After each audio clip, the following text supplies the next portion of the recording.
Hello, it's Kyle, Brian, and Sarah on Mix 101.5. I'm Kyle, Brian here, Sarah as well, sending as much love as we possibly can to our friends and loved ones in Western North Carolina.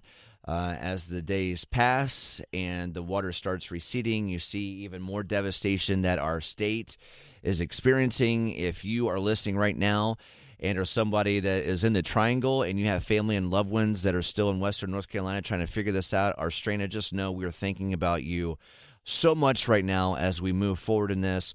Tomorrow all day long as a station, teaming up with WRAL along with our friends over at the Durham Bulls, we're going to be doing an all-day fundraiser to make a difference and raise money for Western North Carolina. With that, as we now are on, day number 5, every day there's more stories coming out of people stepping up and helping others. We want to recognize the helpers. Yeah. One of those people stepping up is a local hero now, a guy named Eddie out of Holly Springs. It's incredible what this man did, and we're going to talk to Eddie in just a second, but these are the stories that I think help us as humans get through tragedies like this, tragedies that are really difficult to process. I know for me, I look for these stories because everything that's happened to Western North Carolina is so incomprehensible, the devastation, the despair. It's like we're all just trying to look for a breath of fresh air. Those of us that are trying to help but feel like we're not doing enough. To process the whole thing is a large chunk to try and consume at once. And taking little breaths here and there, reading inspiring stories like this, or, volunteering yourself, those are ways that can help all of us process. One of those individuals saw this headline, and we thought we need to get a hold of this guy. He's out of Holly Springs. His name's Eddie. Quick background on what happened. He was in town, actually in Western North Carolina this past weekend for his son's wedding, and he was somewhere where he saw a woman in a river floating down it, and he was instantly activated to save her life, and he did. And there's video of this on WRAL.com, and it is wild. Eddie with us right now. Eddie, standing ovation to you to risk your own life to save somebody else's. Please describe that moment, where you were and how you went about actually making this happen. Friday, we were at the the River House Inn in Ashe County for our son's wedding. And on Friday was the rehearsal dinner, and with the rain pouring down, we weren't really doing a lot. We were just sitting around, and somebody walked into the bed and breakfast and said, "Hey, there's a woman caught in the house right up the river." And so a whole bunch of us walked out to see if we could help. And she had gotten caught in her house. Her husband was outside on the bank, and the river was just raging. It was probably up 15 feet and completely surrounded the house up to the bottom of the top floor. And so we tried everything. We tried to find rope. I asked the owner of the River House Inn if she could get some life vests and oars, because there were some canoes right there. But we couldn't figure out a way between the tree structures and the high current. There was just, way over our head. There was just no way to get to her. I tried canoeing up from below because behind the house it was a lot slower current, and I got about halfway and I just couldn't get any further, so I came back. And we told her, I really felt the house was starting to fall apart. You could see pieces of the bottom coming off, parts that were under the water. And so we yelled over to her, if the house starts moving, you need to get out. You need to jump in. Or, we didn't want the house to collapse on her, like I think some other people have fallen to that in this tragedy. And so about 2 minutes after we told her that, a roof of another house came down and hit the house. And that caused it to just start moving. And it moved only about 30 feet until it ran into a couple big trees. And she was on that downstream side of the house in that room because that had the best exit window. The house started coming apart because of the massive force on it from the water. And so you could actually see her standing waist deep in water on that top floor as the wall came off and, couches or whatever started coming out. And we just yelled, "Jump." And I got in the canoe again to try to row out to her. And between the fast current and the strong winds, that was the peak wind that morning. This was like right after lunch. I couldn't get to her, and she was going down. And, we had been there for 20 or 30 minutes before this all happened. So we were trying everything we could think of, and we just out of ideas. And I had a life vest on, and I felt like it would be maybe manageable. I grew up swimming in rivers, and so I jumped in and got to her and got a hold of her life vest. Told her to lay back, keep her legs up so she don't get caught by something underneath. And we had to ride out about 150 yards of very fast water because there was obstructions between us and the bank. And so we just kind of sat there and just said, just relax. We'll get there in a minute. And once we got past that fast part, it was still going fast, but not near as bad. I started swimming, pulling her as hard as I could towards the side that was right in front of the River House Inn. And I only had to swim about 15, 20 feet with her until the water was slow. We were still probably 25 feet out, but we were over what used to be grass 12 hours earlier, still over my head. But the water was now slow, and a little closer in, it was even going back upstream. So it was the real scary part was just the first 150 yards, and then I just wanted to make sure I could get to the bank in that next 250 yards, because then there were more trees and obstructions, and I knew we'd be in trouble. So I just, as soon as we passed that fast part, I swam as hard as I could, and the water slowed down quicker than I expected, and then we were able to casually finish the swim and walk in. Unbelievable.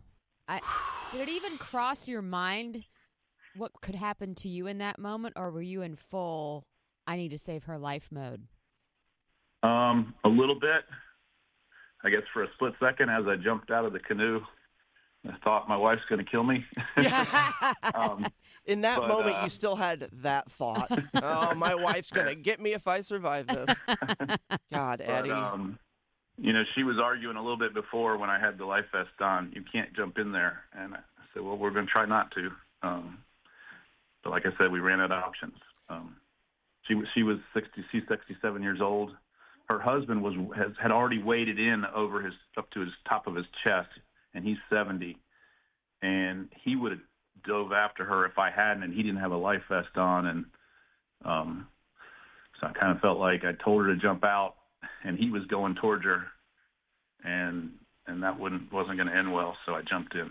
I do, Eddie, first of all, you are a hero. 100%. This is unbelievable. I feel like I just got out of watching the new Top Gun movie. He's an action hero. That was 4 minutes of visuals in my head that was wow. Eddie, you are an unbelievable human being. I appreciate you saying that. I really would rather acknowledge all the people that volunteer to do that every day. I had one place where it was somewhat calculated, and there's so many people out there still helping. So I'm glad I could help, and maybe I get a little moment of being a hero, but real heroes are still out there. Yeah. Well, you're a good man for putting the spotlight on everybody else and not taking the moment for yourself. But you are one of several heroes, so I hope you appreciate yourself jumping into action like that. Not many people would do that, and her husband, no doubt, is so thankful for you. I want to go back into your story, though, Eddie. I'm curious about the moments right before you jumped into the water, when you realized there was no other option, you had to take action. What was the communication like in that moment between, among you, your wife, her husband?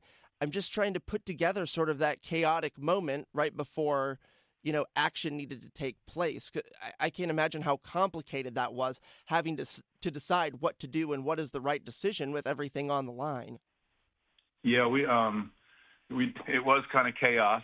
We had tied a 100-foot hose we had to the canoe in hopes of, they tell you reach, throw, row, go. The last thing you should do is go after them. Someone drowning, you should try to reach them or row to them or throw something to them.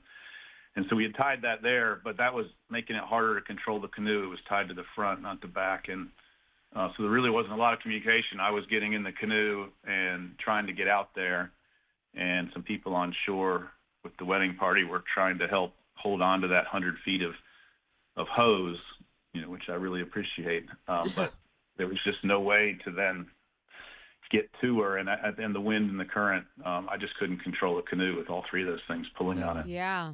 Eddie with us right now. He is a man from Holly Springs. He was in Western North Carolina to attend his son's wedding, ended up saving a woman's life in the process. Eddie, unbelievable story. And as we wrap this up, I think there was a beautiful moment that you had later that day, I read on WRAL that you actually ended up inviting this family to your son's wedding later that day or that next day, whatever that kind of time span was. Yeah, that was the day of the rehearsal dinner and rehearsal, and the rehearsal got canceled because only 15 of the 42 people were able to get there because the water had flooded over the access road.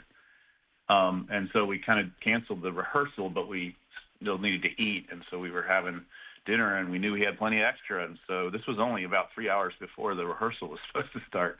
I went to that rehearsal without a shower after that, but we invited in fact, nobody had showers because there was no water or power, and so we invited them. We said, hey, please come eat. I mean, they didn't have any other options, right?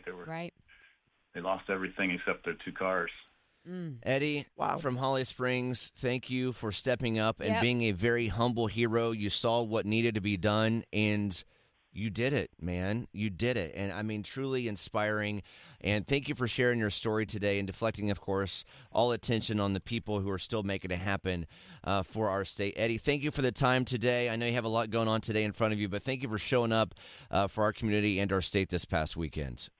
Thank you for having me. And I did want to say I'm trying to raise some money to help rebuild their house. I've got a GoFundMe. If you go to the WRAL webpage and find this article, there's a link at the bottom. And I believe his niece, who was there also living in that house, put one out too that's doing well. So please try to find that and help them rebuild. Absolutely. Thank you. We will 100% do that for you. Eddie, thank you for the time today. Thank you. And God bless you, my friends. Thank you very much. Unbelievable story, and his details on that moment and what that looked like for him. And also, you know, all of us might not be in that same situation Eddie was in the last weekend, but I think we can all be inspired by Eddie. And being inspired by Eddie is just simply doing whatever it is to make a small difference in somebody's life in Western North Carolina. Maybe it's showing up to your local charity drive to help out. Maybe it's just dropping off some bottled water to your local church. I mean, you get on Facebook, everybody is trying to figure out a way to do it, or the ones hosting some sort of drive. Know this tomorrow, we are doing a fundraiser starting tomorrow with Capital Broadcasting, WRAL, Durham Bulls, all-day fundraiser to benefit, of course, Western North Carolina. Eddie, thank you for your time today. 722.